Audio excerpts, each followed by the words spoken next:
Bien, buenas, vamos a desarrollar un nuevo capítulo de prácticas del curso de genética.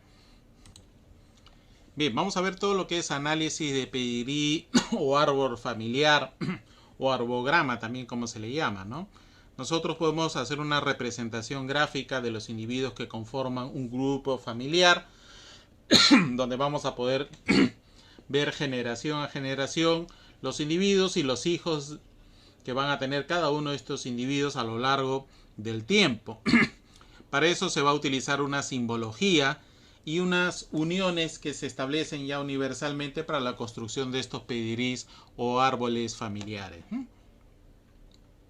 Ahí tenemos la representación. Generalmente representamos, ¿no?, a los individuos dependiendo. Hay programas que utilizan cuadrados para los individuos masculinos y círculos para los individuos femeninos. Un rombo, en el caso de que sean individuos no específicos, no se sabe el sexo de ellos, ¿no? También podemos representar un rasgo, una característica o una enfermedad sombreando a los individuos. Cuando los sombreamos completamente, sea un varón afectado o una mujer afectada, ¿no? Estamos hablando meramente de enfermedades de tipo donde hay dominancia completa, donde hay homocigosis. En cambio, a veces también cuando se le colorea la mitad es un individuo heterocigota, ¿no?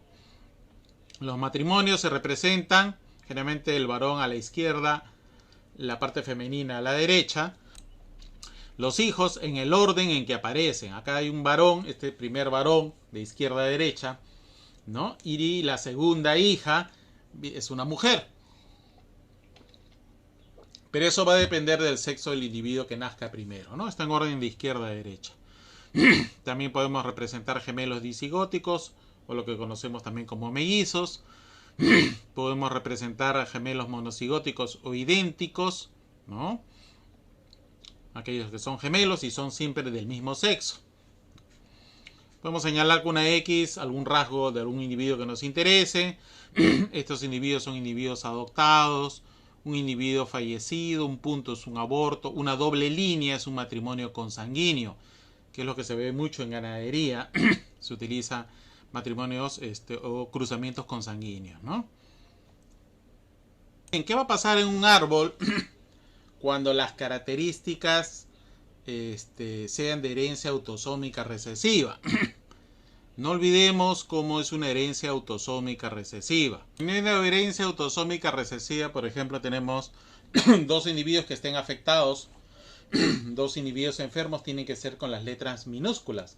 Homocigota recesivo, vamos a suponer A minúscula, minúscula. Y si un individuo enfermo autosómico recesivo se cruza con otro individuo, toda la progenie, ¿no?, acá está la segregación de los alelos, se vuelven a combinar independientemente según las leyes de Mendel, y vamos a tener que todos los individuos también son enfermos, ¿no? Entonces, una enfermedad autosómica recesiva que se crucen dos individuos afectados, toda la progenie le va a salir afectada. Pero ¿qué pasa si solamente el alelo afectado está en versión heterocigota? Si un individuo heterocigota se cruza con un individuo normal, se produce la segregación, se va a seguir obteniendo individuos heterocigotas e individuos normales. Estamos hablando acá de genes autosómicos. Eso quiere decir que los individuos van a ser sanos, no, porque es una enfermedad autosómica recesiva y el heterocigota tiene un alelo normal. Por lo tanto, es un individuo portador más, no es un individuo enfermo. Pero si ambos son heterocigotas, ¿no?, ambos son sanos, ¿no?, o no están afectados, se produce la segregación y vamos a tener acá individuos normales, individuos que son heterocigotas, la proporción 1, 2, 1, pero estos individuos heterocigotas son normales. Entonces vamos a tener tres individuos normales y un individuo afectado enfermo, donde se combinan los dos alelos recesivos. Ahora, ¿qué pasa si se cruza un individuo enfermo con un normal? Se produce la segregación y lo que ustedes van a observar acá es que los individuos todos van a ser heterocigotas, pero sanos, ¿no? Es decir, voy a tener un individuo enfermo acá en esta generación y en la siguiente generación el rasgo recesivo, en este caso el individuo enfermo, desaparece. Y es así como se camufla a veces una o más generaciones una normalidad o un rasgo recesivo autosómico. En cambio, si cruzamos un enfermo con un individuo heterocigota, ahí vamos a tener nosotros 50% de individuos afectados por el rasgo y 50 individuos heterocigotas pero normales, ¿no? De esa forma nosotros vamos a ver cómo se están comportando a la hora de visualizar un árbol genealógico. Vamos a ver nosotros que con ciertas características del árbol nosotros podemos decir ante qué tipo de enfermedad estamos, ¿no? O ante qué tipo de herencia autosómica recesiva. Bien, en forma resumida, en un árbol la característica de un rasgo autosómico recesivo es que generalmente los progenitores no presentan el carácter, es decir, están sanos, es lo primero que se observa. Cuando aparece algún individuo afectado, generalmente es un cuarto de la población de hijos, ¿no? Se acerca mucho a un cuarto. Cuando hay consanguinidad, ahí sí, cuando tenemos un tema de consanguinidad, los alelos recesivos se expresan con mayor frecuencia. Entonces, generalmente matrimonios consanguíneos hacen aparecer la enfermedad. Bien, otra característica es dos progenitores con el carácter siempre tendrán descendencia con el carácter, ¿no? Es decir, que si dos individuos están afectados, todos los hijos van a estar afectados, ¿no? Y otro aspecto interesante de una herencia de un rasgo autosómico recesivo es que suele desaparecer una o más generaciones y aparecen las generaciones sucesivas. Es una característica de las herencias de rasgos que están ligados o están en cromosomas autosómicos, ¿no? Bien, en este árbol podemos observar, acá hay un individuo afectado con rasgo, un varón, en esta primera generación. Y este individuo se va a cruzar con una mujer normal, no portadora. Y vamos a tener todos los individuos, ¿no? Tenemos 4 hijos, 2 hijas y 2 hijos, que a su vez se van a cruzar con individuos normales, pero vamos a encontrar la presencia de un individuo afectado en la tercera generación. Acá hay otro individuo varón. Acá hay otro individuo femenino. Y acá otro individuo masculino afectado.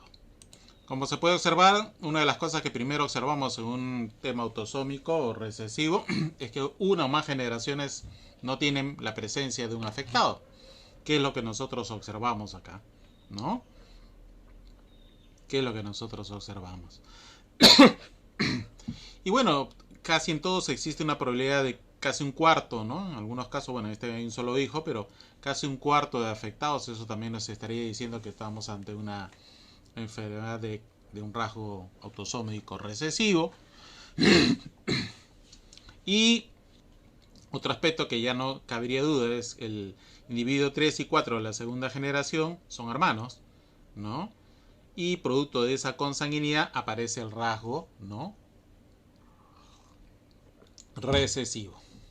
Con eso comprobamos nosotros que estamos ante un rasgo autosómico de herencia autosómica recesiva, ¿no?, en este árbol. Otro rasgo es cuando el carácter es dominante, ¿no? Es un carácter autosómico dominante. Ahí dice, si un progenitor presenta el carácter, no menos de la mitad de la progenie presenta el carácter, el rasgo, ¿ya? Si un solo progenitor ya está afectado, no menos del 50% de la progenie estará afectada. La probabilidad de que un individuo aparezca con el carácter no es menor al 50%, ya lo dijimos. Si dos progenitores no presentan el carácter, su descendencia nunca presentará el carácter. Es decir, que si ambos son homocigotas recesivos, cruzas dos de esos individuos y te van a salir individuos, ¿no? Te van a salir individuos que no están afectados, porque el rasgo es dominante. Para que aparezcan tiene que aparecer el cruce de dos homocigotas recesivos, ¿no? Ahí no se da el caso. Y existe individuos, eso es otra cosa, que observamos que hay por lo menos un individuo que afectado en alguna generación. Ahí tenemos todas las generaciones afectadas, ¿no? No menos del 50% de individuos aparecen afectados. Solamente cuando se produce el cruce de individuos no afectados, toda la progenie me sale no afectada, ¿no? Es un rasgo, una característica de un rasgo autosómico dominante. Características de la herencia de un rasgo recesivo ligado al cromosoma X. Acá tenemos genes que están en el cromosoma sexual X, ¿no? ¿Qué va a pasar en estos tipos de árboles? Generalmente existen más hombres afectados que mujeres afectadas. Acordémonos del hemofilia, el daltonismo, que afecta más a varones o a machos que a hembras. Y por otro lado, la descendencia con el carácter al casarse una mujer normal no expresa el rasgo, generando que la característica escape una o más generaciones.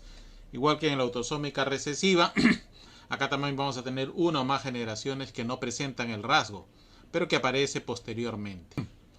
Ahí tenemos una generación, por ejemplo, no aparece el rasgo, ¿no? Es una característica, y lo que sí notamos es que mayormente los varones son los afectados, más que las mujeres, ¿ya? Más que las mujeres.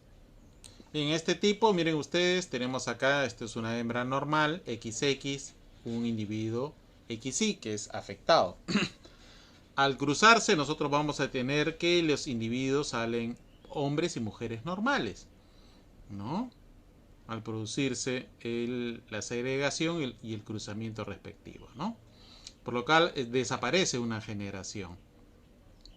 Pero ¿qué pasa cuando el individuo, vamos a ver acá, cuando el individuo no está afectado, solamente la hembra está afectada?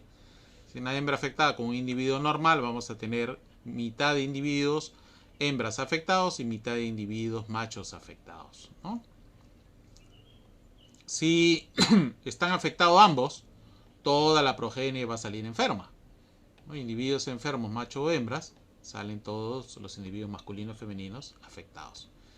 Si la hembra es normal, pero es portadora, con un individuo normal se va a formar individuos machos y hembras normales, un 75%, pero aparece un 25% de individuos afectados en la progenie, ¿no? Cuando se produce ese tipo de cruzamiento. Por último, la otra alternativa, individuo femenino normal con individuo enfermo, vamos a tener 50% de individuos normales, uno macho y uno hembra, y 50% de individuos enfermos, uno macho y uno hembra. ¿Okay? En esa proporción. El otro tipo es cuando la herencia, el carácter que está ligado al cromosoma sexual X, es dominante, ¿no? En este caso, hay tres cosas que denotar. Hombres con el carácter, o sea, ¿no?, con el rasgo afectado, producen en su descendencia todas las mujeres con el carácter y hombres sin presentar el rasgo. Se invierte, ¿no? Hombre afectado con mujer no afectada, entonces ahora las mujeres son las afectadas y los varones son los no afectados. Es típico de este tipo de herencia ligada al cromosoma sexual X cuando es dominante. Aproximadamente no menos de la mitad de la descendencia de mujeres presentan el rasgo, ¿no? 50%. Y existen individuos con el carácter, todas las generaciones están afectadas. ¿Qué es lo que podemos observar acá? ¿No? Mujeres afectadas, me sale un individuo femenino afectado y un varón. Pero cuando yo cruzo a este individuo afectado que está ligado al cromosoma sexual X con una hembra normal, ¿qué va a pasar? Todas las hembras son afectadas y los varones son normales. Se invierten, ¿no? Se invierte el rasgo. ¿Ok? Bien, mujeres afectadas con hombres no afectados me salen mayormente, ¿no?, afectados. ¿Qué es lo que podemos observar acá? ¿No? Cromosómicamente, un individuo enfermo, ¿no? La mujer es enferma, el macho es normal. Se produce el cruzamiento y vamos a tener hembras afectadas, individuos normales. Se repite. En cambio, si cruzamos todos enfermos, también vamos a tener individuos enfermos, porque hay dominancia, ¿no?, en este rasgo. Acá, a ver, una mujer normal pero portadora con un individuo macho enfermo. ¿Qué vamos a tener? Vamos a tener individuo normal, ¿no? Es una hembra normal, acá hay que corregir, normal, macho normal y 50% enfermos macho e hembra, ¿no? Si cruzamos a una individua femenina normal con macho enfermo, lo que vamos a tener es mitad de 50% de las mujeres, ¿no?, afectadas y los machos normales. Se invierte, ¿no? Acá el macho enfermo ahora son las hembras las enfermas y las hembras normales ahora son los machos los normales. Si cruzamos un individuo enfermo femenino con un individuo normal, entonces ahí sí todos los individuos van a ser afectados. ¿Qué pasa cuando la característica está ligada al cromosoma sexual Y? Acá lo interesante es que la descendencia afectada siempre son los varones, nunca las mujeres, ¿no? Este rasgo o enfermedad pasa de padres a hijos y a nietos, nunca a la parte femenina. Las mujeres nunca se ven afectadas. Acá lo podemos ver, individuo afectado, cruza con una mujer normal, solamente se afectan los varones. Se cruza este varón afectado otra vez con una mujer normal y solamente se afecta a los varones. Esta forma de herencia ligada al cromosoma Y o también llamada herencia holándrica es propio de algunos rasgos, ¿no? Que solamente se heredan por línea paterna. Ahí lo tenemos, una mujer normal no tiene cromosoma Y. Cromosoma Y siempre lo van a tener los hombres. Entonces, si el hombre está enfermo, entonces la descendencia masculina también lo va a estar, ¿no? Nunca las mujeres. La otra forma de herencia es la herencia mitocondrial o materna.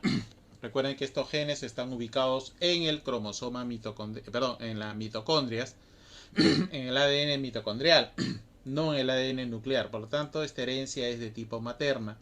En los vertebrados, las mitocondrias, la mayoría, o el 100%, pasan durante la fecundación de madre a hijos, nunca de padre, ¿no? Acá quienes heredan el rasgo son los hijos de parte de la madre. El padre nunca transmite el rasgo, ¿no? Ahí lo podemos ver, mujer afectada, con macho normal, todos los hijos afectados. Se cruza el macho afectado con una mujer normal, ningún hijo afectado. Pero si la hembra se cruza con un macho normal, todos los hijos serán afectados. La herencia es de tipo materna, ¿no? De madre a hijos. Bien, en esta primera parte vamos a utilizar un app, hay varios, pero hay uno bastante interesante que es el Quick Family Tree, ¿no? Donde nosotros, es un aplicativo bastante sencillo, podemos ir construyendo nuestros árboles familiares o genealógicos en una forma bastante sencilla, ¿no? Lo podemos hacer a través de nuestro celular, a través de este app, ¿no? Que lo debemos de tener descargado, ¿no?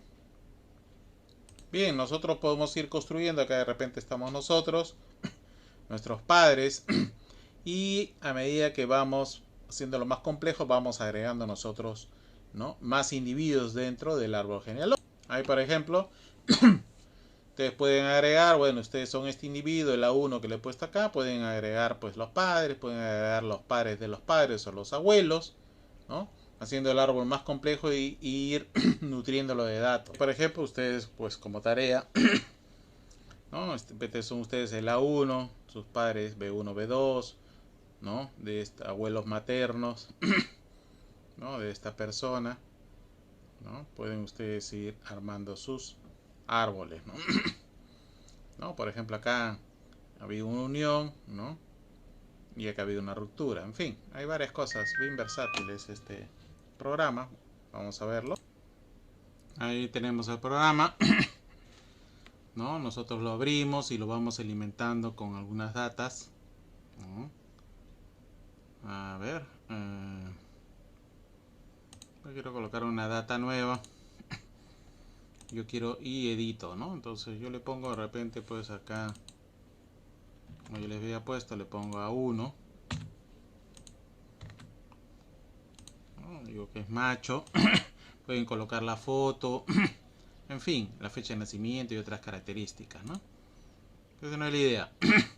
Y acá yo quiero unirle, por ejemplo, ¿no?, vamos a suponer que quiero unirle un hijo, ¿no? Vamos a subirlo un poquito.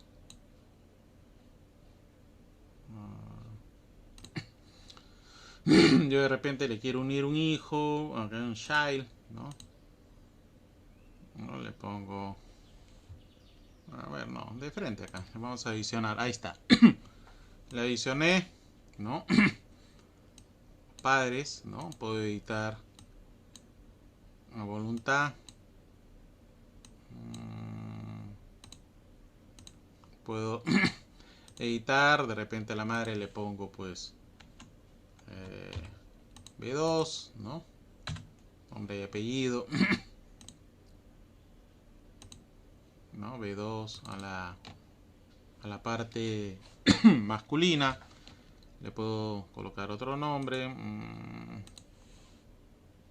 LB1, ¿no? Para identificarlos, ¿no? Ok. Y de ahí, bueno, le puedo colocar a más individuos, ¿no? Si yo deseo, ¿no? A ver, vamos a ver. Dámosle un clic. Vamos a... Ahí está. De repente, ¿no? A ver... Un segundo. No, lo ponemos acá.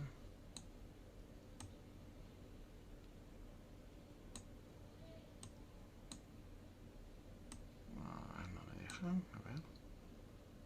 Entonces yo puedo ir construyéndole, ¿no? Más individuos. Le puedo poner acá hasta uno. Hay un segundo matrimonio, ¿no? ¿No? Puedo agrandarlo. A ver.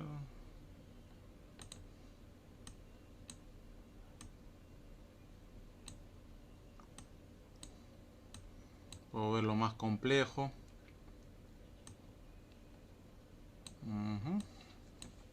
Tratando de guardar un orden. A ver, por ejemplo, acá hay... ¿no? Aparece la 1 acá. ¿No? Puedo tener diferentes representaciones, ¿no? De estos individuos, ¿no? De repente a este individuo de acá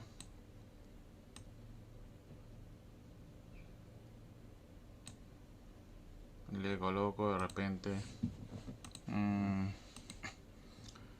a ver, puede ser de repente acá voy a colocar abuelos, ¿no?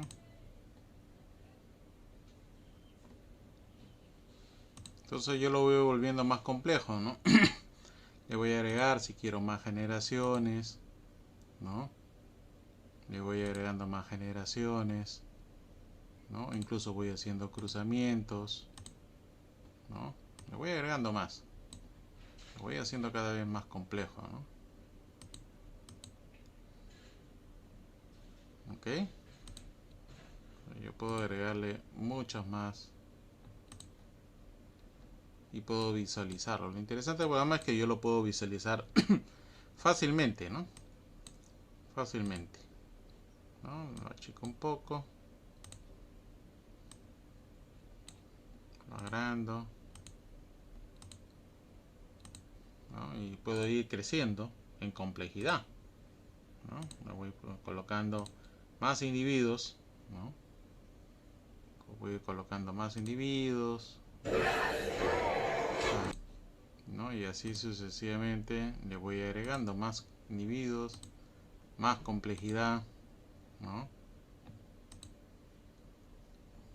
Y puedo ir agrandando, ¿no? Varias generaciones, ¿no? Entonces es bastante versátil.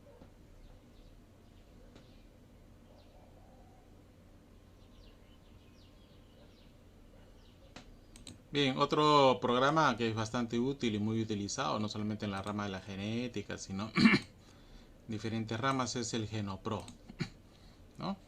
Un programa bastante versátil. Vamos a ver un video utilitario para poder empezar a manejar este programa.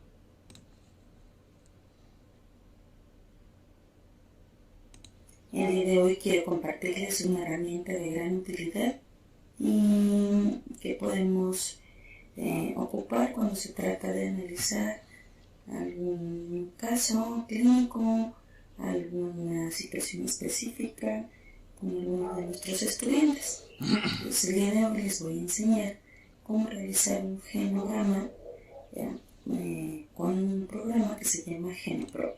Ese lo pueden adquirir gratuitamente en internet. Se van a cualquier buscador de su preferencia, ponen GenoPro, le dan descargar y listo. Pues bueno, empecemos con la práctica. Abrimos el icono de GenoPro y aparece esta pantalla. Entonces, lo que vamos a hacer es, le vamos a dar, nos vamos a ir hacia la primera barra personalizada y damos un clic en la hoja blanca, que significa nuevo. Y en automático ya nos aparece una estructura familiar. Para poder trazar un genograma adecuadamente, lo primero que necesitamos hacer es justo eso: trazar el genograma, trazar la estructura. ¿Quiénes son los integrantes de esa familia? Posteriormente se van a ir agregando algunos datos y por último vamos a marcar un poco las relaciones familiares, ¿de acuerdo? A partir de una entrevista que se haga. Esta familia está constituida por un hijo, hombre, papá, mamá, y vamos a agregar un hijo más. ¿Cómo agregamos un hijo más? Bueno, tocamos cualquiera de los dos iconos. El icono en cuadrado significa que se trata de una persona de género masculino, y el icono en forma de círculo significa que se trata de una persona de género femenino. Entonces tocamos con un clic con nuestro mouse la figura y vamos enseguida a dar clic en el botón derecho. ¿Qué dice? Hay muchas opciones. Y una de esas opciones es: vamos a agregar una nueva hija.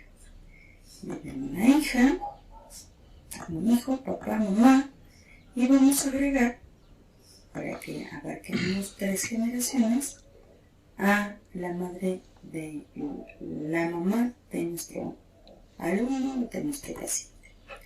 Exactamente, lo elegimos y elegimos a donde dice nuevos padres. Listo. Y ahí está. Esta es la estructura familiar. Es el primer paso. Ahora vamos a agregar datos de cada uno de los miembros.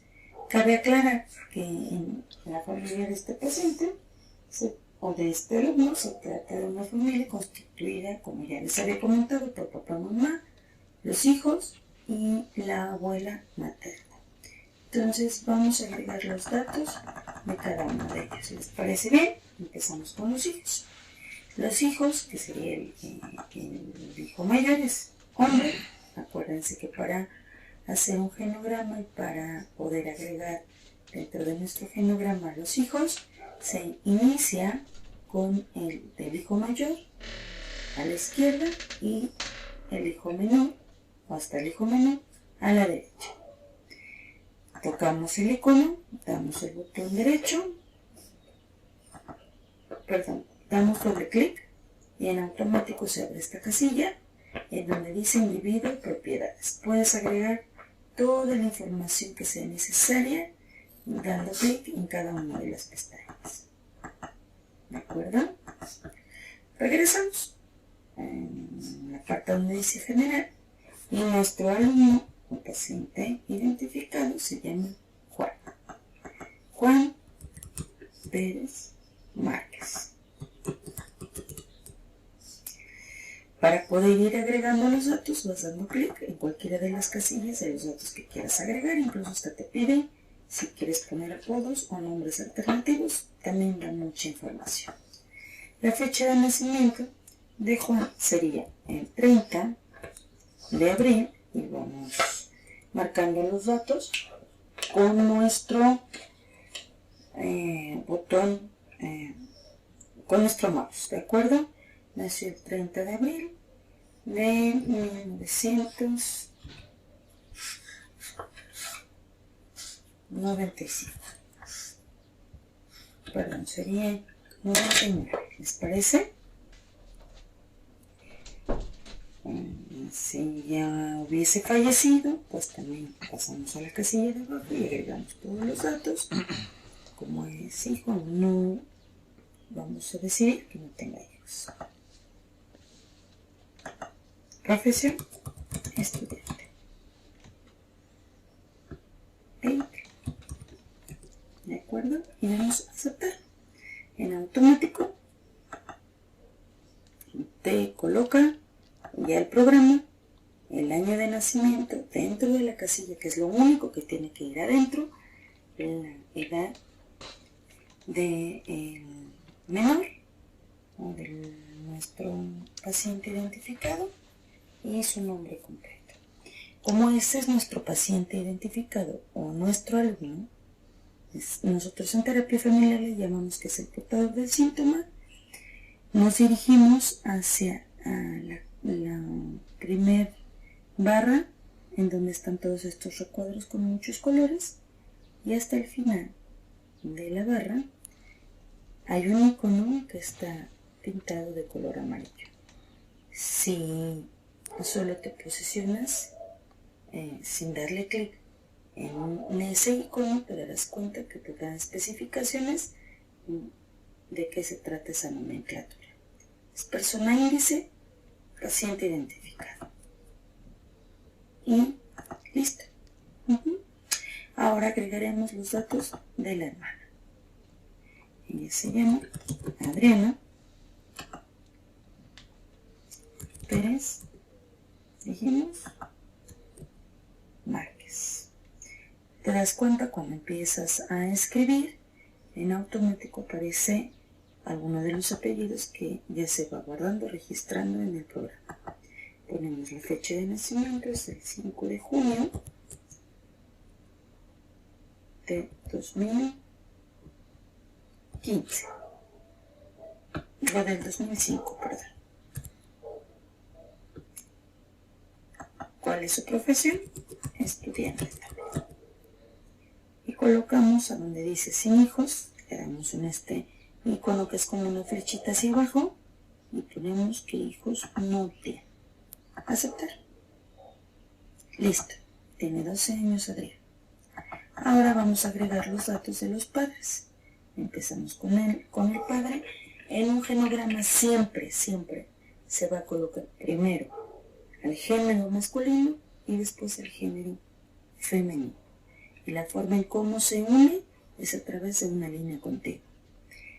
Damos doble clic y agregamos los datos.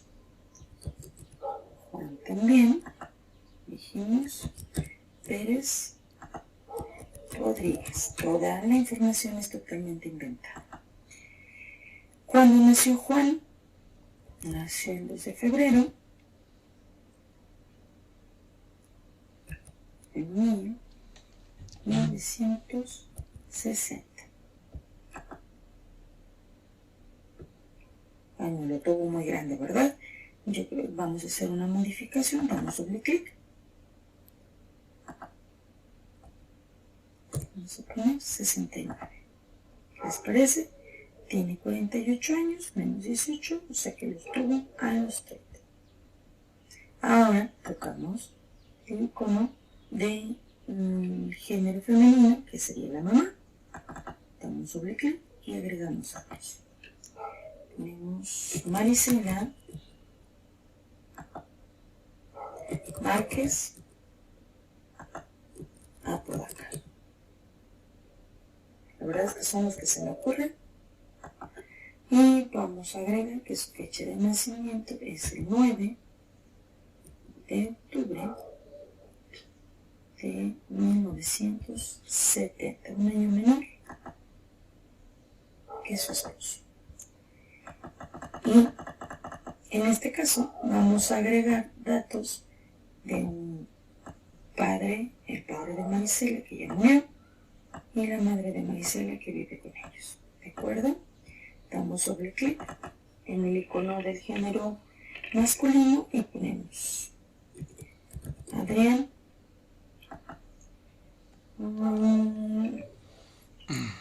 Adrián Márquez.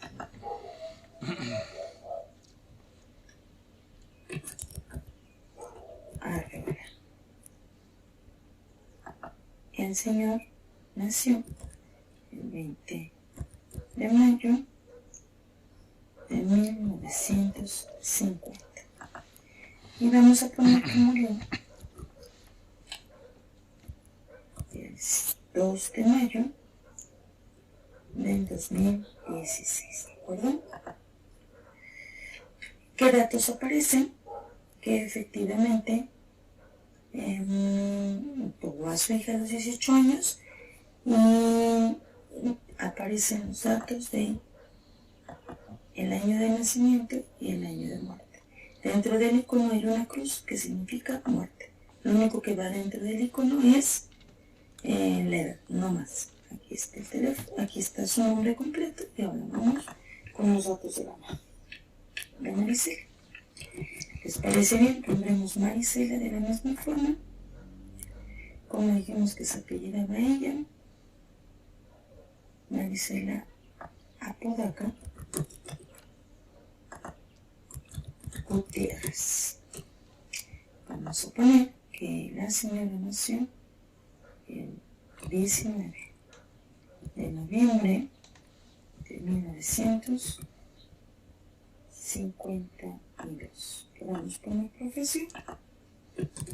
Ama de casa. Hasta ahí vamos bien. Bueno, esta es como la segunda parte, como agregar todos los datos sociodemográficos. ¿De acuerdo? Bueno, ahora vamos a trazar un poquito las relaciones familiares a partir de la entrevista que se haga con los familiares. Podemos agregar los datos que requieramos. Nos vamos un poquito de arriba. Lo que yo hacía normalmente era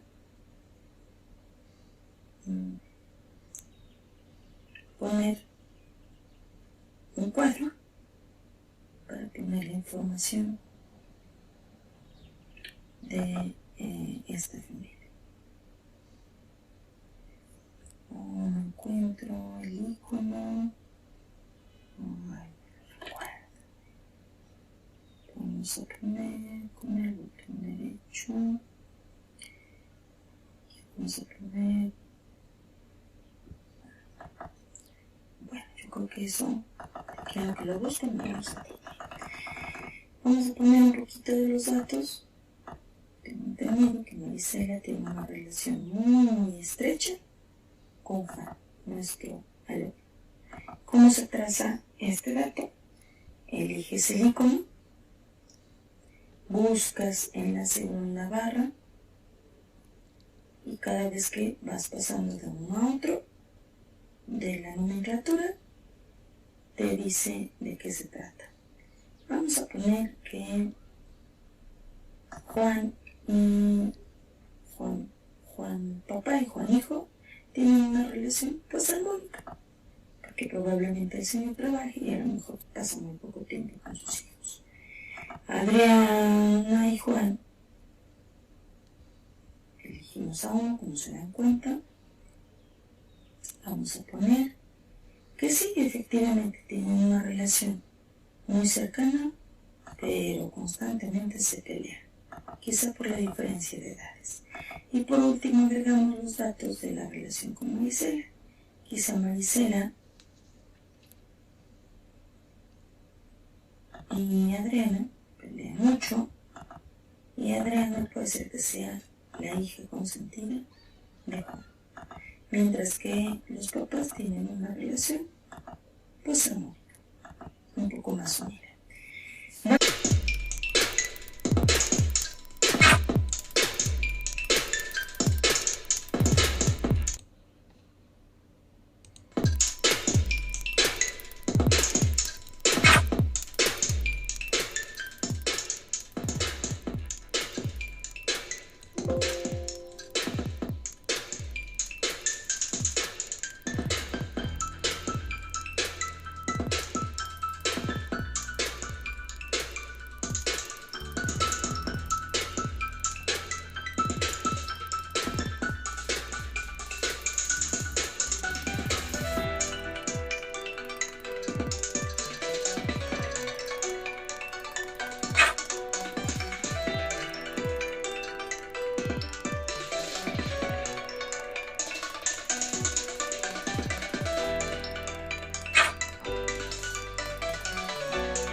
En este programa GenoPro, como han podido ustedes ver en los videos, nos permite ir jugando, ¿no? Agregando datos, en verdad es bastante amplio, lo usa la psicología, la ganadería, ¿no? Acá, por ejemplo, yo mismo he creado, y lo cual ustedes tienen que hacer, es mi árbol genealógico, 2 generaciones. Acá estoy yo, ¿no? Mis hermanos y mis padres, ¿no? Tú puedes incluir la fecha de nacimiento, la fecha de muerte, ¿no? Te aparece automáticamente la edad. Y puedes ir agregando, pues, parientes en varias generaciones. Como parte de la tarea y el uso del GenePro, ustedes deben construir un árbol donde aparezca alguna enfermedad o algún rasgo peculiar de sus familiares, ¿no? Y ustedes incluso lo pueden señalar, ¿no? Pueden señalar que este individuo está afectado, este individuo es candidato, no se sabe, y este individuo es sano, ¿no? Son hermanos, pero tienen diferente constitución genética para un determinado rasgo o enfermedad. Entonces, de la misma forma, ustedes tienen que construir su árbol con la mayor cantidad de individuos y generaciones posibles, ¿no?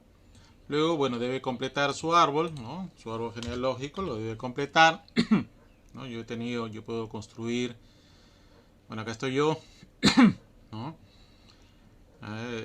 Una es, a ver, 1, 2, 3, 4, 5, 6 generaciones, ¿no? 6 generaciones. Scotto es un apellido de origen italiano. Primer Scotto que llegó acá a Perú fue en 1836, ¿no? De ahí, bueno, ha habido una construcción de árboles genealógicos que hemos podido hacer en este caso en mi árbol, lo mismo tienen que hacer ustedes. Bueno, y el apellido paterno se va manteniendo, ¿no? De generación en generación a través de los años, ¿no? Décadas, en verdad, ¿no? Y finalmente podemos construir este árbol, ¿no? Y podemos determinar acá, hay un rasgo que no se los voy a mencionar, pero que lo padecen estas personas. En la rama paterna no hay, pero en la rama materna sí. No hay más datos de las generaciones más arriba, pero estos individuos son individuos afectados y que han ido pasando esta afectación a los hijos y estos a sus hijos a su vez, ¿no? Y finalmente, bueno, ¿qué es lo que va a pasar con esta patología dependiendo de la forma de herencia del rasgo en el caso ya de las últimas generaciones, ¿no? ¿Qué estaría pasando acá? ¿No? Simplemente se va a sufrir de alguna anomalía o alguna enfermedad o algún rasgo particular. No necesariamente tiene que ser una enfermedad, sino que hay unos rasgos que se heredan de generación en generación, y ver si es un rasgo recesivo, un rasgo dominante, si es autosómico, si está ligado a cromosoma sexual. Y bueno, más raro serían pues que sean rasgos mitocondriales o ligado al cromosoma Y, que es un poco más extraño de conseguir algo así, ¿no? Ahí podemos observar este rasgo, como les dije, ¿no? Este es árbol que se ha construido y ustedes pueden ir agregando más cosas, ¿no? De repente acá le hacen doble clic. Acá ustedes pueden seleccionar si esta persona se va a cruzar, ¿no? Entonces vamos a suponer este es un varón, lo representamos con un triángulo. En este caso GenoPro representa a los varones con triángulos, ¿no? Los machos. Y le puedo agregar pues un cruzamiento, ¿no? Con este individuo, ¿ok? Entonces yo le puedo poner ahí, tiene la facilidad de ponerle nombre. Vamos a ponerle, qué sé yo, Carmen, ¿no? Carmen, qué sé yo, López, ¿no? López. Pueden poner ustedes en verdaderamente varias características como ustedes quieran. Ponen el año, vamos a ponerle pues 1985, qué sé yo, ¿no? Esta persona está viva todavía, es mujer, ¿no? Por efecto. Entonces ahí yo tengo al individuo, ¿no? Ahí se ve claramente, puedo seleccionar, ¿no? Y jalar incluso si hubiera ¿no? Jalar un poquito para yo poderlo ver. Puedo jugar con el zoom también, ¿no? Puedo hacerlo un poquito más chiquito para que entre.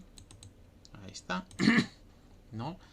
Y le puedo agregar pues acá un hijo o una hija. Yo decido, vamos a suponer que sea más, yo le agrego un hijo, al siguiente una hija, al siguiente le agrego otra hija y al final un hijo, ¿no? Y cada uno de estos le puedo dar una característica yo, ¿no? Puedo decir si es hombre o mujer y si tiene el rasgo, ¿no? De repente me interesa acá el individuo de repente ¿no? Le puedo señalar una asignación médica, me resultó positivo, ahí lo señalo, ¿no? De repente los siguientes individuos también le puedo hacer una asignación y le digo pues que este es un individuo negativo, ¿no? De esa forma yo puedo ir agregando algún rasgo más que a mí me interese, ¿no? El programa es bastante versátil, es muy simpático, ustedes pueden armar sus árboles. Yo tengo armado el mío, ¿no? Ir llevando de generación en generación para ver algún tipo de rasgo que les interese estudiar. No necesariamente tiene que ser una enfermedad. Puede que no sea una enfermedad, pero tiene muchas aplicaciones muy útiles, ¿no? Entonces el programa es bastante versátil, usa, los psiquiatras también lo utilizan, hay relaciones emocionales, que es lo que han visto, ¿no? Para tratar de darse una imagen de todo el cuadro familiar. Pero nosotros, pues, lo que nos interesa, ¿no? Es tener ¿no? Tener mapeado meramente el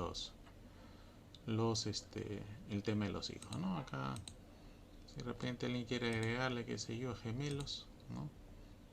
Incluye los datos, ¿no? Entonces se mueve a diferentes niveles. El Pro tiene esa particularidad, ¿no? Tiene esa particularidad. Entonces ustedes pueden jugar como quieran, ¿no?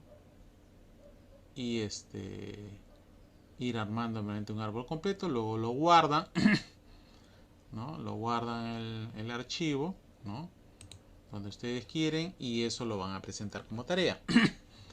¿No? La primera parte era construir lo más simple, pero ya es más detallado, basándose en un rasgo o algún tipo de enfermedad que haya en sus ramas familiares. Mientras más individuos haya y más generaciones tenga, el árbol es más completo, ¿ya? Es mucho más completo. Acá ya les pongo un ejemplo ya de hace muchos años, cuando todavía daba mis vueltas por la genética humana. Pues se publicó un caso de una hipoplasia cerebral en una familia acá en Perú, en Lima. ¿No? Lo que pasa es que esta familia tenía mucha consanguinidad múltiple, se habían casado entre primos y algunos individuos nacieron con una deficiencia en el cerebelo. Su cerebelo era de menor tamaño, eran niños ya que deben estar grandes, ¿no? de 3, de 2 y de 7 años. Y bueno, tenían problemas, esta anomalía les producía pues retardo mental, les producía no podían coordinación. Ustedes saben que el tema de la cerebelo tiene que ver mucho con la coordinación, ¿no? Y bueno, toda una serie de problemas, incluso tenían que valerse, los tenían que operar porque no podían deglutir, en fin, etcétera. Bueno, que la familia fue muy perceptible a esto y no negó en veramente nada, fueron muy explícitos en darnos información. Y ahí teníamos pues el tema de que no había un problema ahí con el cerebelo que estaba poco desarrollado. Estas son las tomografías, ¿no? Y bueno, era todo un tema familiar.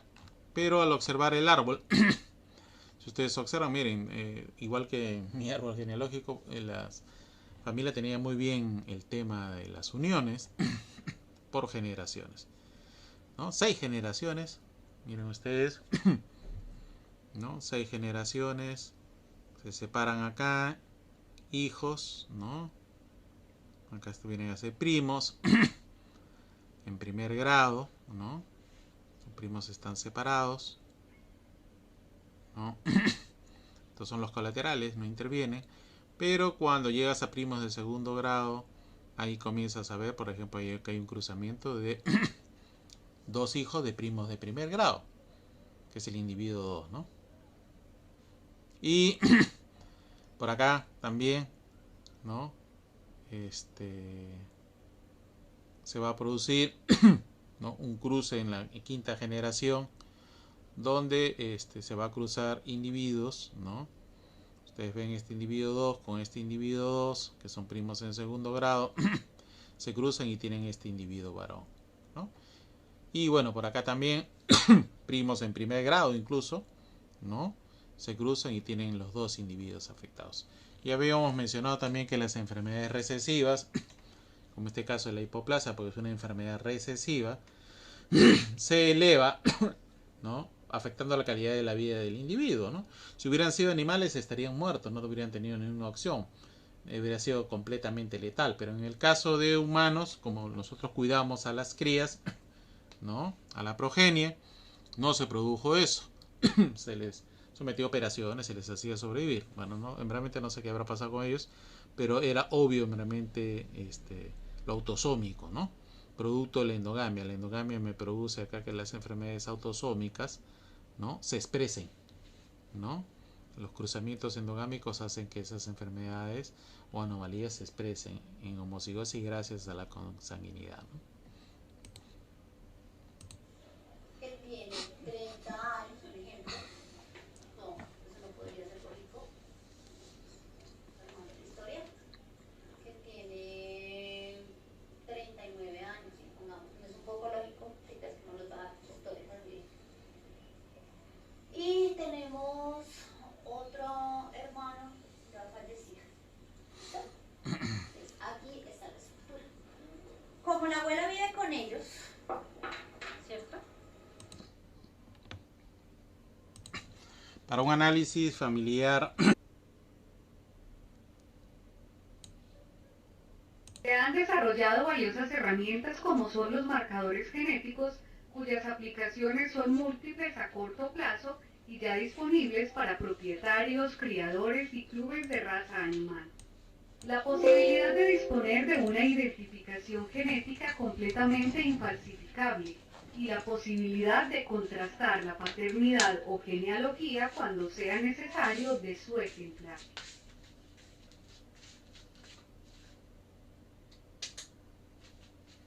Cuando un animal resulta muy bien valorado para determinadas características, su valor como reproductor aumenta considerablemente y de la misma forma su descendencia tiene valor añadido. De ahí el gran interés para garantizar su identificación o la genealogía del animal. Los análisis genéticos en equinos y en general en los mamíferos requieren de una muestra biológica que sirva de fuente de ADN. Esta debe tener disponibilidad, ser fácil de tomar, no requerir entrenamiento y no representar traumas potenciales para el ejemplar. Todos estos requisitos los cumple la muestra de pelo, que cuando se toma con asepsia y adecuada cadena de custodia, se convierte en la muestra ideal, aunque no va a ser la única.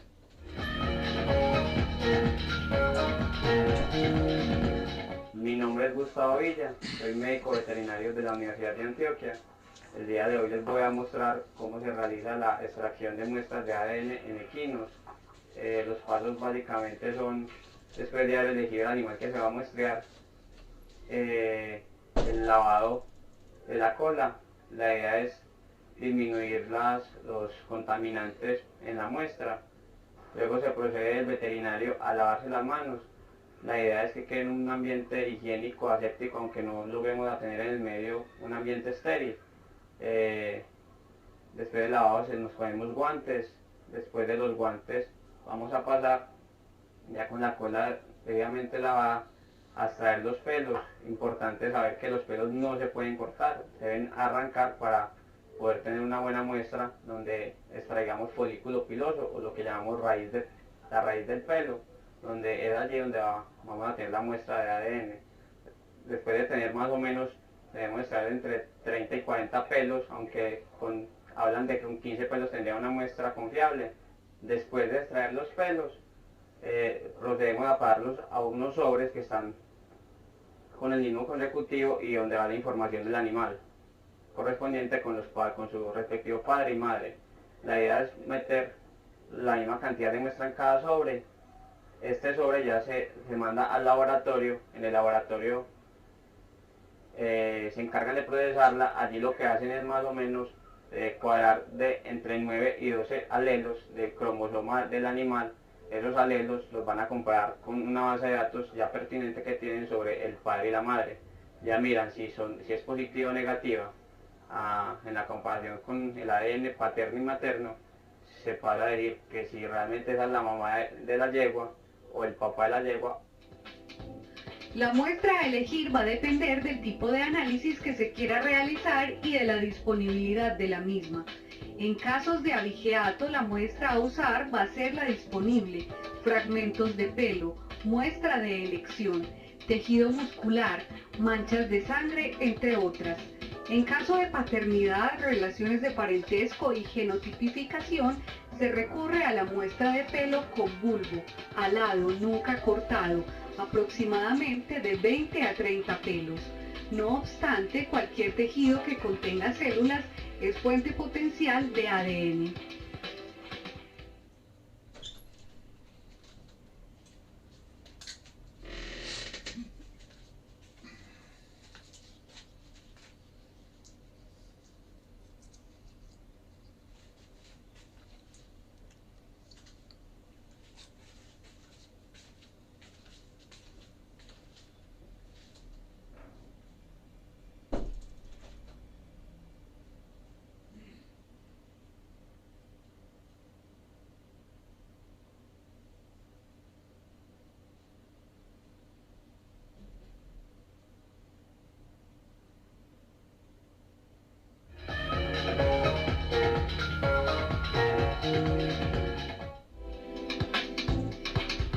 En determinadas especies de pájaros y aves en general, no es posible identificar el sexo de los individuos atendiendo a sus características morfológicas externas.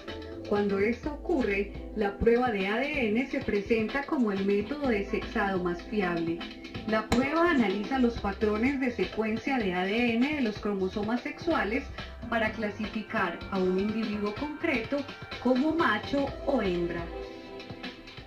El procedimiento más confiable para la determinación del sexo en las aves es por medio de las secuencias del ADN, el cual se obtiene por medio de dos plumas que se extraen de las alas de esta. Estas alas luego son llevadas a una bolsa plástica previamente identificada con el nombre del ave y la edad, y luego son llevadas a un laboratorio donde allí lleva un proceso y así se determina si el ave es una hembra o un macho. En efecto, los criadores de aves necesitan conocer el sexo de las aves jóvenes para su destino: reproductoras, ponedoras, aves de carne, etc. Por tanto, se desarrollan diferentes métodos de sexaje para permitir a los criadores optimizar su actividad. Todos los métodos de sexaje se basan en observar las diferencias difícilmente perceptibles para un ojo no acostumbrado a este tipo de procedimiento. Se dice que una especie presenta dimorfismo sexual cuando existen diferencias visibles entre los machos y las hembras en dichas especies. Este es el método más sencillo de sexaje en aves: observar las diferencias entre ambos sexos para elegir una pareja. Por ejemplo, el plumaje de los individuos jóvenes es muchas veces muy similar o idéntico al de las hembras, por lo cual podemos confundir un individuo inmaduro con una hembra. Por último, este método no nos permite diferenciar el sexo de los individuos de manera precoz. Puede ser necesario esperar incluso años. El sexaje por cloaca consiste en levantar la cloaca del ave que alberga sus partes genitales y su ano, y distinguir las diferencias sutiles que existen entre la musculatura de los machos y de las hembras. Se trata de una operación rápida. Menos de 4 segundos son necesarios para determinar el sexo del ave, e indolora, pero que necesita por parte del sexador haber adquirido una experiencia técnica difícil. El sexaje por ala es todavía más rápido, pero a diferencia del sexaje por cloaca, solo puede practicarse sobre ciertas variedades de aves con dimorfismo sexual, seleccionadas por presentar desde su nacimiento rasgos externos, plumaje de alas distintos según su sexo. El sexado mediante la prueba de ADN tiene ventajas interesantes. Es fiable al 100%. Se pueden sexar aves de cualquier edad. No es invasivo ni agresivo con el animal. Es rápido. Los resultados se obtienen en pocos días.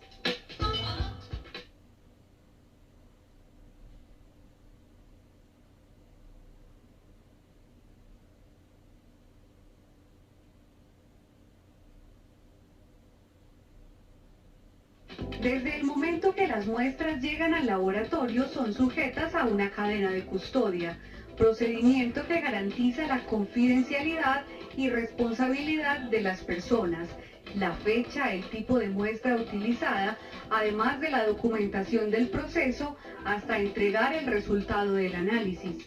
Incluso se mantienen almacenadas por ciertos años o cuando la asociación de usuario determine que se pueden descartar. El ADN es la molécula que nos permite determinar muchos parámetros del individuo, es decir, va a sufrir enfermedades, va a tener tendencia a tener limitaciones físicas. En el caso de los mamíferos, en este caso equinos, bovinos y caninos, permite determinar una serie de características que nos van a decir si este ejemplar es hijo o no de otro que se está cuestionando, si este ejemplar va a tener una muy buena capacidad productiva en cuanto a la leche, o va a tener muy buena capacidad de producir carne con mucha calidad en su terneza o en su marmoreo, y por lo tanto el ADN va a ser esa molécula que me va a decir si este ejemplar va a ser y va a tener un valor agregado que me va a permitir seleccionar adecuadamente en mi hato ganadero todo lo referente a una adecuada selección genética. La muestra ideal para realizar el análisis molecular de las pruebas de identificación genética y pruebas de parentesco, así como detección de genes de importancia económica en bovinos, es la muestra de pelo, ya que implica que no hay un traumatismo grande en el ejemplar y no hay posibilidad de generar enfermedades de transmisión por traumas y salida de sangre de él. Esta muestra debe ser muy bien rotulada, muy bien embalada y debe ser enviada al laboratorio en cuanto antes. Después de que se llega al laboratorio, se procede a ingresar unos datos a la cadena de custodia de este laboratorio y debe ser ingresado todos los datos del ejemplar en cuanto a edad, raza, color, especie, deben ser ingresados al software que es diseñado para este tipo de casos, para tener en la base de datos toda la información registrada y digitalizada. Después de que se realiza esto, este ejemplar de esta muestra es individualizado mediante un código que es ingresado al laboratorio y se procede a realizar allí el análisis molecular. Este análisis molecular incluye inicialmente una extracción de ADN. Esta extracción de ADN incluye unos métodos moleculares que permiten, a partir del folículo piloso, en este caso de pelo, aislar el ADN mediante una serie de reactivos que dañan las células y hacen que el ADN sobrenade en la solución. Esta solución de ADN es luego utilizada para hacer detección mediante un método molecular llamado amplificación del ADN de las partes del genoma que van a permitir determinar y detectar los genes de interés, tanto para identificación e individualización de este ejemplar, como para detectar qué genes de producción contiene este mismo ejemplar. Después de que se realiza la reacción de PCR o amplificación del ADN, se procede a llevarlo a un equipo llamado analizador genético, el cual me va a permitir detectar en la pantalla del computador cómo es genéticamente ese individuo, qué características tiene, y puede así resolver el caso, si es un caso de abigeato o de ganado de intercambio, puede determinar qué genotipos tiene este individuo en cuanto a sus genes de importancia económica.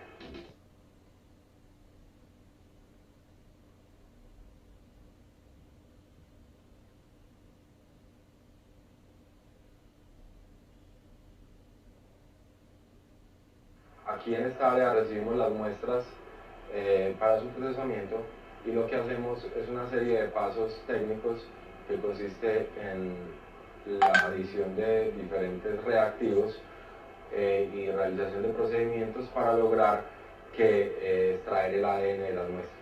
El resultado del procedimiento de extracción de ADN es la obtención de una solución acuosa de aproximadamente 100 UL, la décima parte de 1 milímetro, que contiene las moléculas de ADN. El éxito del procedimiento va a depender de la calidad del ADN aislado, esto es, lo más limpio y libre de proteína posible, de lo cual va a depender los análisis posteriores. Cuando se tiene la molécula de ADN aislada y conservada, se procede a analizar por medio de la técnica llamada reacción en cadena de polimerasa. Los sitios en el ADN que nos van a brindar la posibilidad de diferenciar un ejemplar de otro. Estos sitios son llamados marcadores genéticos, los cuales están localizados a lo largo de todo el genoma y son diferentes entre los individuos, es decir, el mismo sitio puede variar de un ejemplar a otro. El procedimiento de PCR permite mediante una reacción enzimática detectar los marcadores genéticos en el ADN y separar y multiplicar millones de veces este segmento de interés que nos permitirá saber las variantes, también llamados alelos, que posee el individuo en su información genética para los marcadores genéticos de interés. El procedimiento de PCR es necesario para que los equipos que se usarán más adelante detecten y analicen las variantes que tienen los ejemplares. Al final de este procedimiento tenemos una solución acuosa en la que se encuentran los fragmentos de ADN de los marcadores genéticos, listos para ser analizados por un equipo especializado. El procedimiento siguiente es llevar el producto de la PCR a equipos de electroforesis capilar de última generación, llamados analizadores genéticos, que fueron los usados por los grandes laboratorios en el mundo para llevar a cabo el proyecto Genoma Humano. Este análisis consiste en que el equipo transfiere o inyecta las muestras a un capilar de aproximadamente 50 centímetros de longitud o 0.2 milímetros de diámetro. A través de él las moléculas migran, haciendo que las más pesadas migren más lentamente que las más pequeñas. Al final del capilar las moléculas pasan a través de una ventana, la cual emite un rayo láser que excita las moléculas que pasan en ese momento. Esa excitación genera liberación de energía y una señal que está captada y almacenada por el equipo. Cuando esta muestra termina de migrar, los datos de la misma son almacenados y se inicia el análisis de la siguiente muestra.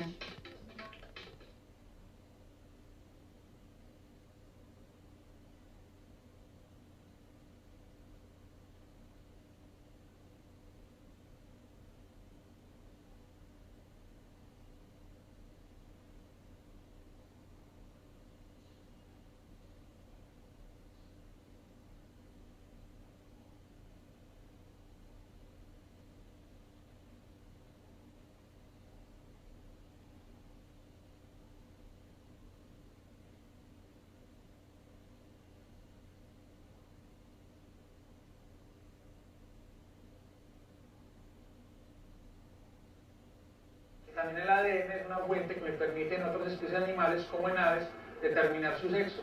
Es decir, en aves que no tienen dimorfismo sexual, en la cual durante toda su vida no va a haber una diferenciación de sexo, ya sea por morfología, por el tamaño, por el color de las plumas, el ADN me permite, a partir de una sola pluma, aislar ese ADN y determinar mediante el análisis de sus genes si es un macho o una hembra, lo cual es muy importante a nivel de control de caza clandestina, a nivel de conservación de especies en vía de extinción, a nivel de compra y venta de ejemplares exóticos y adorno para casas y todo eso, que tiene un alto valor a nivel comercial.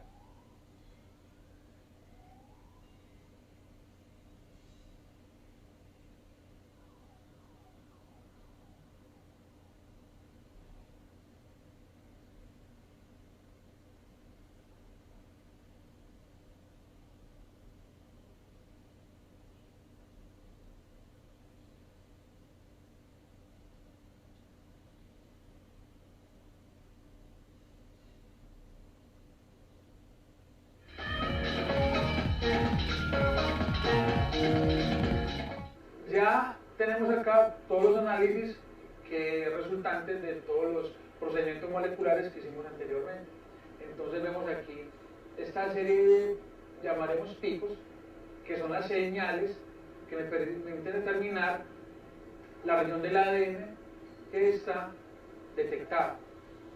Aquí tenemos un presunto padre, un caballo presunto padre, aquí está el potrillo, que queremos determinar si es o no el hijo de este otro ejemplar. ¿En qué consiste el análisis, la interpretación? Consiste en que debemos encontrar coincidencia genética de la mitad de la información genética de los dos ejemplares, que al menos el hijo tenga una variante que tenga el padre y que la compartan para poder decir que es el hijo biológico de ese presunto padre. Entonces se procede a comparar. Cada uno de estos sitios que estoy señalando son marcadores genéticos. Cada uno de ellos puede tener uno o dos números. Dos números se llama heterocigótico, un numerito se llama homocigótico. Es decir, este presunto padre, aquí en esta región del ADN, la agrandaremos, tiene un número 83 y un número 97. Ese ejemplar recibe un 83 del padre o la madre y un 97 del padre o la madre. Y aquí vemos el presunto hijo de este caballo. Encontramos que tiene un 97 repetido, 97-97. ¿Qué quiere decir? Que hay coincidencia entre la información genética del presunto padre con la del hijo. Hay evidencia de que es el hijo biológico. Procedemos a comparar así todos los marcadores genéticos que hemos hallado. En este segundo marcador genético, el presunto padre es 127-135 y el hijo, presunto hijo, es 135. Hay otra evidencia de que ese 135 lo comparte con este individuo, por lo tanto puede ser el hijo biológico. Y así sucesivamente comparamos todos los marcadores genéticos. Y vemos para cada uno de ellos que hay coincidencia. El hijo para acá, este marcador genético, es 162, 184 y el presunto padre es 160, 184. Comparten este alelo 184. Para poder determinar que este potrillo es realmente el hijo biológico de ese caballo, tenemos que analizar mínimo de entre 15 a 18 marcadores genéticos y en todos ellos debe haber coincidencia, que por lo menos la mitad de la información genética que tiene el hijo esté presente en el presunto padre, para poder determinar que es una paternidad comprobada a nivel genético. Las muestras analizadas en este procedimiento que hemos visto nos indican que las muestras de plumas pertenecen en ambos casos a hembras. Vemos aquí la presencia de los dos genes, igual acá en el segundo ejemplar vemos la presencia de los dos genes que nos indican que ambos ejemplares son hembras. Los reportes y análisis genéticos que realiza un laboratorio de manipulación genética deben cumplir con altos estándares de calidad, excelencia, independencia de juicio, objetividad, imparcialidad y neutralidad científica respaldada por sellos de calidad. Un laboratorio de identificación genética para prestar sus servicios debe estar acreditado por la ONAC, la norma internacional 17125. Además, estar habilitado por la Dirección Seccional de Salud. Pero además de estas exigencias, tiene ejercicios internacionales colaborativos con otros laboratorios. Se debe cumplir con una estricta cadena de custodia de las muestras, con una alta confidencialidad de la información, con el personal altamente capacitado, un control metrológico estricto y tener unos requisitos de espacios físicos según la normativa. Un laboratorio de identificación genética también debe ser certificado con la norma internacional ISO 9001, versión 2008, por el ICONTEC e ICUNET. El ICUNET es a nivel internacional, el ICONTEC es a nivel de Colombia. También debe ser habilitado por la Dirección Seccional de Salud. Pero además de esto tenemos otros ejercicios de calidad colaborativos internacionales y otro ejercicio colaborativo de calidad nacional. Hay que aclarar que la tipificación por ADN no está fuera del alcance ni es una cosa de otro mundo. Con el avance tecnológico cada vez se utilizará más y más.